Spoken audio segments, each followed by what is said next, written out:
Olá a todos, sejam muito bem-vindos ao Valores do Esporte especial Copa do Mundo Feminina de Futebol.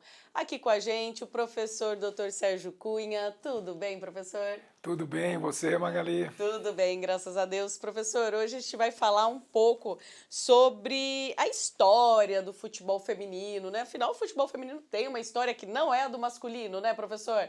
A gente tem que separar isso também, contar um pouquinho, né, desse futebol tão importante pra gente também, que a gente precisa valorizar um pouco mais, né? O futebol feminino. Que eu fico pensando, a cobrança do resultado, ela é alta, como é para a seleção masculina, mas o investimento passa longe, né? É isso mesmo, Magali. O futebol feminino, na verdade, ele é recente, porque ele passou muito tempo no Brasil sendo proibido. As mulheres eram proibidas de jogar futebol, o que é um tremendo absurdo, né? Isso principalmente durante a ditadura militar, de 64 até 1979, quando caiu essa proibição. Então a gente tem poucos eventos que a gente possa marcar como eventos do futebol feminino.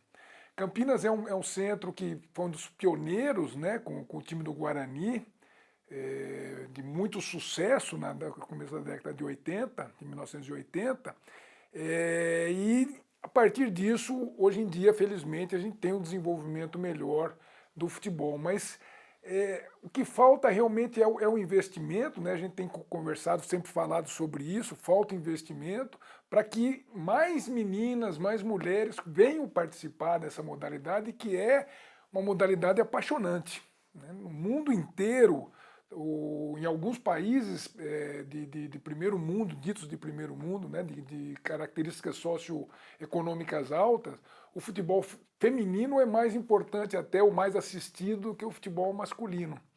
Mas existe ainda essa diferença em termos do quanto vai se fazer de investimento, em termos de premiação, em termos de salário para essas atletas. Isso também dificulta bastante. Eu acho que essas são questões que a gente precisa pensar nesse curto espaço de tempo e com as mesmas pressões. Hoje, felizmente, a mídia dando um espaço muito bacana, né, para essa Copa do Mundo especificamente. As últimas Copas a gente teve já uma melhora, mas as Olimpíadas têm mostrado já um pouco isso. E agora, felizmente, nessa nós vamos ter aí todos os jogos transmitidos, apesar dos horários ruins, porque são jogos na Austrália e na Nova Zelândia, mas eu acho que vai ter mais chance das pessoas acompanharem e incentivar as crianças, adolescentes e jovens a praticar o futebol feminino. Sabe que o professor falou dessa questão de incentivar, e é interessante. Eu trabalhei por muitos anos numa academia que tinha um programa infantil.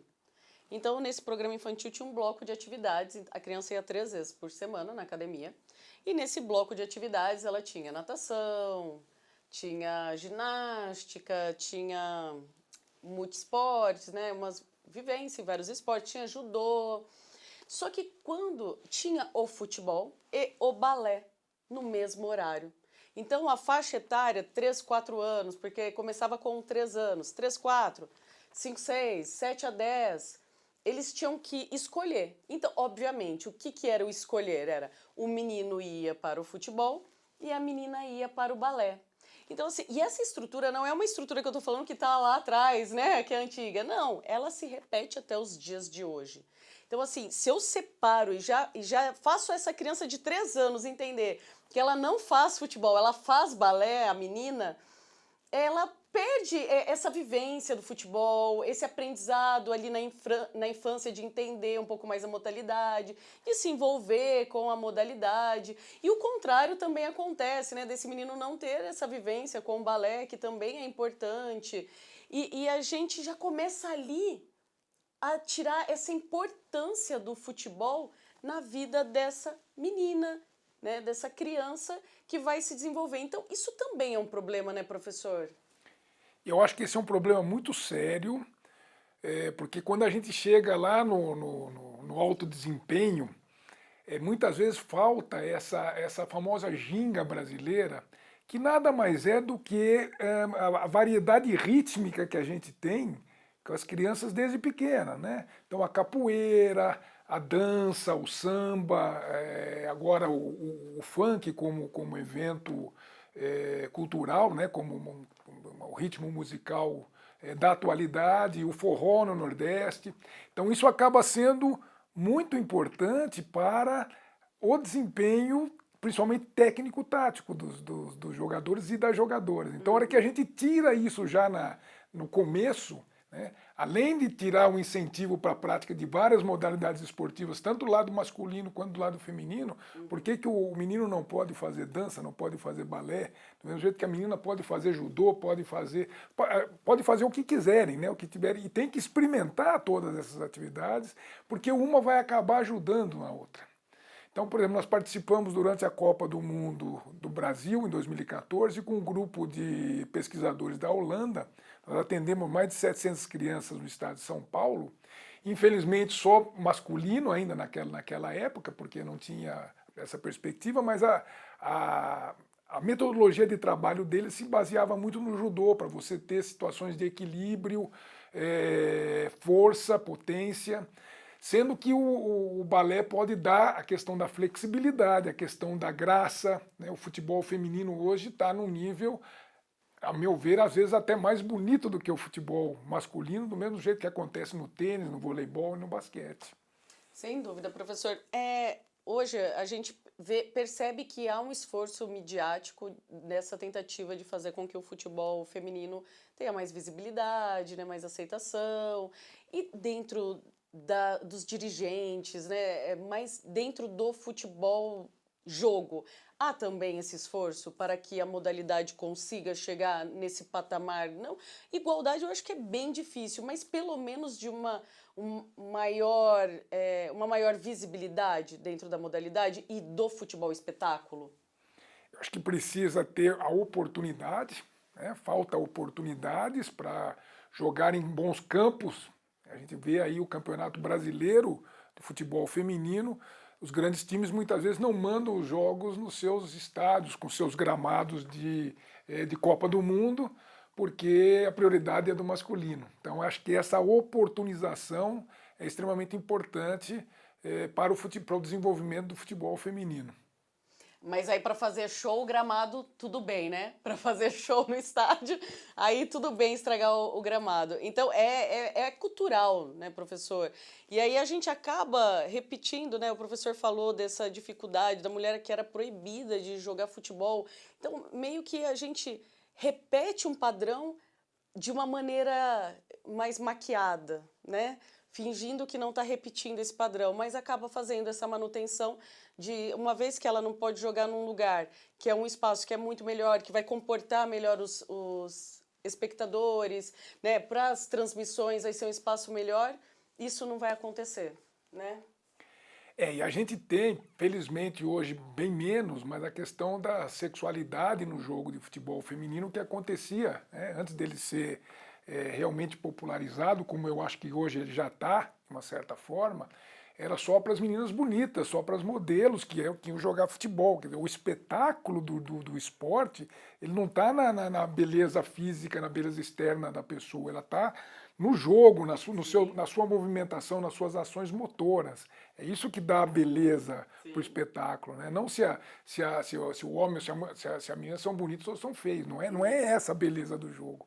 Então acho que esse passo ainda precisa ser dado para que a gente possa realmente apreciar o jogo de futebol feminino.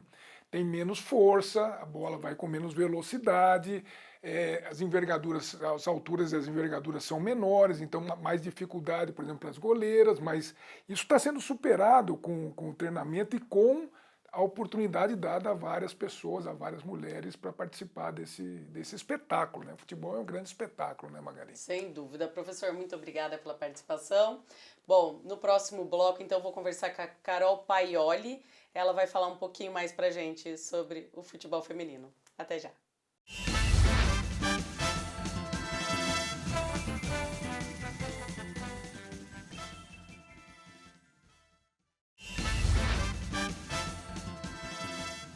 Estamos de volta com Valores do Esporte, especial Copa do Mundo Feminina de Futebol. E agora a gente vai conversar com a Carol Paioli. Tudo bem, Carol? Tudo tranquilo, eu que agradeço e vamos falar sobre o futebol feminino hoje. Carol, para começar, eu queria que você contasse pra gente um pouco da sua história com o futebol. Bom, eu já sou um pouquinho mais velha, né? Então, já tenho aí mais de 40 anos. Quando eu era mais nova, não tinha muito espaço, assim, para menina jogar bola, né? E como meu pai foi jogador de futebol, muitas das atividades que ele ia jogar bola, ele me levava junto. E ele também era muito fanático por assistir futebol no campo. Então, desde criança, a gente ia no Morumbi ver jogo do São Paulo. E aí eu passei quase a minha infância inteira ou frequentando o estádio de futebol ou frequentando os jogos que ele jogava. E aí o interesse assim pelo esporte, né, pela modalidade, mesmo com poucas meninas assim praticando futebol, começou por conta disso. E quando eu entrei na universidade, né, quando eu entrei na faculdade, tinha times de futebol feminino, mas que não jogavam competições universitárias. Eram times que jogavam campeonatos internos, assim, da faculdade. E aí, ali mesmo é que o negócio deslanchou, porque aí a gente conseguiu organizar competições, conseguia fazer com que outras faculdades também montassem times e jogar umas contra as outras, né? E daí eu tive a oportunidade de jogar em dois times de futebol fora, assim, da universidade, que foi o Atlético Sorocaba, jogar tanto futsal quanto futebol de campo. Eu acho que é um dos primeiros times, assim, do estado de São Paulo a montar equipe feminina para disputar campeonato.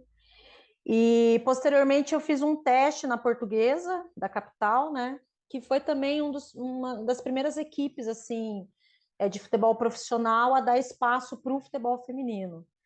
Mas, como eu falei, né, na época, como não tinham muitas meninas que praticavam a modalidade, então, embora a gente praticasse de forma mais recreativa, a gente não tinha muitas opções assim de jogar, mas basicamente na universidade mesmo é que eu tive mais oportunidades de treinar, né, de ter técnico, por exemplo, né, ter equipes e participar de competições.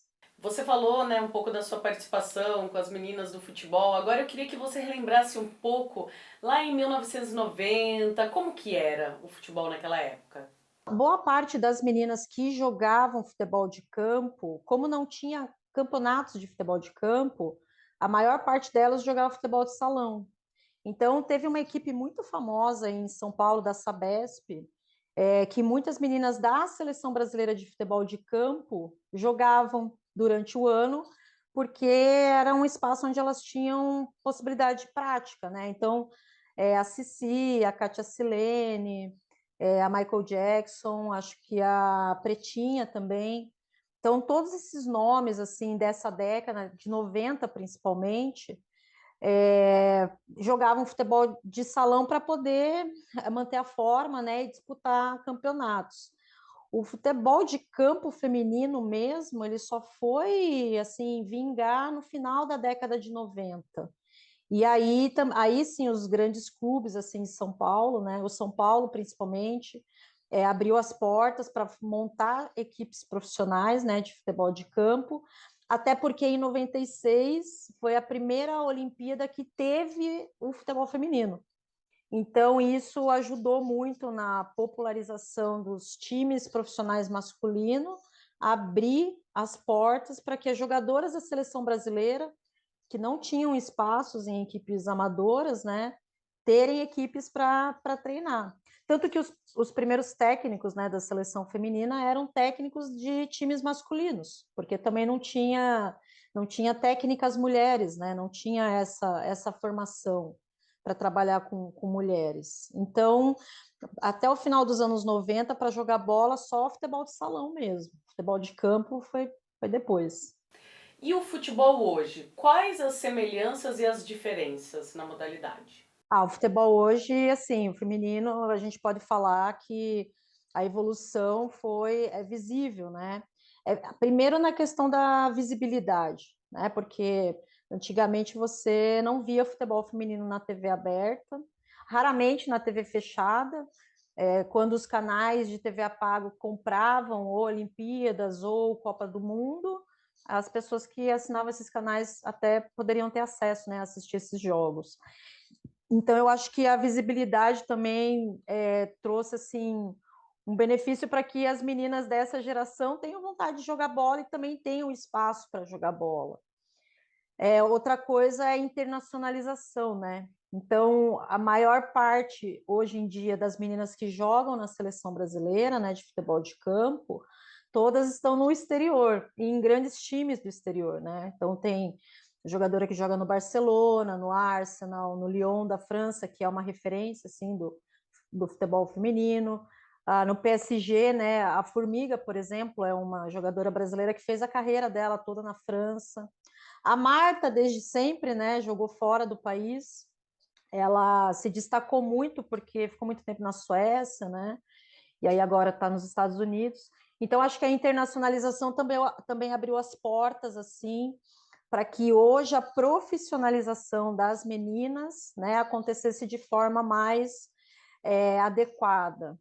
E eu acho que o grande diferencial é que a CBF obriga hoje os clubes que estão na Série A do Campeonato Brasileiro a terem equipes de futebol feminino, né? Acho que a partir do ano que vem ou do próximo ano, as equipes da Série B e da Série C, né, também vão ser obrigadas a terem equipes de futebol feminino. Então, se você não amarra alguma obrigatoriedade, né, da confederação com os clubes profissionais, a coisa acaba não acontecendo. Eu acho que semelhança tem muito pouco, né, com o passado, assim. Eu acho que poucas meninas, assim, tiveram oportunidades de jogar em grandes estádios, para a torcida, né? Hoje a gente tem um campeonato brasileiro que passa na TV aberta, né? Então, aos domingos a Globo passa jogo de futebol feminino do Campeonato Brasileiro. Então, eu acho que a principal, assim, diferença é essa questão da visibilidade, e sem visibilidade, esporte nenhum, nem o futebol feminino, nem qualquer outro, populariza, né? Você tem que trazer o acesso das pessoas para a mídia, para que as meninas tenham interesse de praticar a modalidade que elas quiserem, né? Existe uma grande procura de meninas pelo futebol ou ainda há uma dificuldade? Eu acho assim que ainda o futebol feminino tem uma barreira cultural sexista, né? E eu acho que isso tem um pouco a ver com a cultura da América Latina. Eu nem vou falar só do Brasil, porque seria injusto, né? Mas a América Latina tem uma cultura muito machista ainda e que vê algumas modalidades esportivas como esporte masculinos. Mas eu acho que apesar disso, né, apesar de uma cultura assim que restringe isso desde que a menina é criança, tá? Desde que a menina começa a buscar o interesse por praticar esporte, por modalidades esportivas, tem sempre uma influência assim de encaminhamento para modalidades que não sejam muito traumáticas assim, né? Que deixem o corpo da menina muito forte, que, enfim, que possa causar lesão, né? Embora qualquer esporte você está sujeito a sofrer uma lesão, mas eu acho que existe ainda uma associação muito forte, assim, de masculinização da menina que joga bola, né? Eu acho que essa é uma barreira que a gente ainda está transitando, né? Está passando por cima, mas que em algumas regiões do país eu acho que isso é um fator que impeditivo, né, para as meninas praticarem futebol. Nos grandes centros, geralmente você tem uma facilitação de acesso maior. No interior, assim, nas regiões assim mais afastadas, é um pouco mais difícil. É só ver a história da Marta, né? A Marta lá do interior de Alagoas, e ela começou jogando bola com meninos, né? Então, na cidade que ela vem, nunca teve esporte feminino, nunca teve futebol feminino. Então, para ela mesmo se destacar na modalidade, ela teve que sair do lugar que ela vivia, né? Que ela morava. Então, mas eu acho que hoje o prognóstico assim de uma menina que quer jogar bola é melhor do que na minha época, com certeza. Para fechar, Carol, eu queria que você falasse a sua aposta para a Copa do Mundo Feminina. Quem que você acha que ergue a taça? Eu acho assim, eu vi uma entrevista muito legal da Pia, né, e das meninas da seleção aí, dessa geração mais nova. Primeiro, eu quero dizer que eu acho que foi um tiro super certeiro da CBF trazer uma mulher, uma ex-jogadora e uma técnica que já foi campeã do mundo, já foi campeã olímpica para a seleção brasileira. Acho que ela ainda está num processo assim de criar uma ideia de futebol para o perfil da jogadora brasileira, que é diferente do perfil da jogadora europeia, né, e americana. Mas não vou te dar uma, tá? Vou te dar 3 apostas que eu tenho. Eu queria muito que o Brasil vencesse essa Copa por causa da Marta, que vai ser a última Copa do Mundo dela. Acho que ela é muito merecedora disso, se acontecer. Mas eu acho que Brasil, França e Estados Unidos estão um passinho à frente, assim, em relação à Holanda, em relação a outras seleções europeias. Os amistosos mostraram que o Brasil está batendo assim de igual contra essas seleções, mas Copa do Mundo é momento, né? Tem que estar todo mundo num bom dia, tem que estar com sorte, tem que dar tudo certo. São 7 jogos assim entre o começo e o final da competição. Mas eu colocaria assim a França um pouquinho para frente, assim um pouquinho mais favorita e Estados Unidos e Brasil. Carol, muito obrigada por participar do programa, aceitar o nosso convite, contribuir aí com o seu conhecimento sobre o futebol feminino. Espero você numa próxima.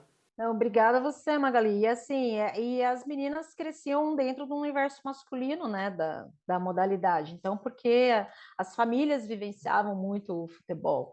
E eu, assim, é muito familiar essas histórias igual a sua, minha. Eu jogava bola na rua com os meninos, né? Eu era a única menina que jogava bola lá no meu bairro. Então, é bem isso. Eu acho que a gente tem que valorizar mesmo quem veio antes, quem abriu as portas. Tem muita mulher aí, muita menina que tomou muita porrada, né? Que jogava bola, para que hoje as meninas que querem jogar futebol tenham um espaço assim muito mais amplo, mais aceitação, embora não seja uma aceitação completa, né? Mas mais aceitação e mais liberdade para fazer o que gosta, que acho que é isso que é o mais importante mesmo. Por hoje é só, pessoal. Espero vocês no próximo programa. Até lá!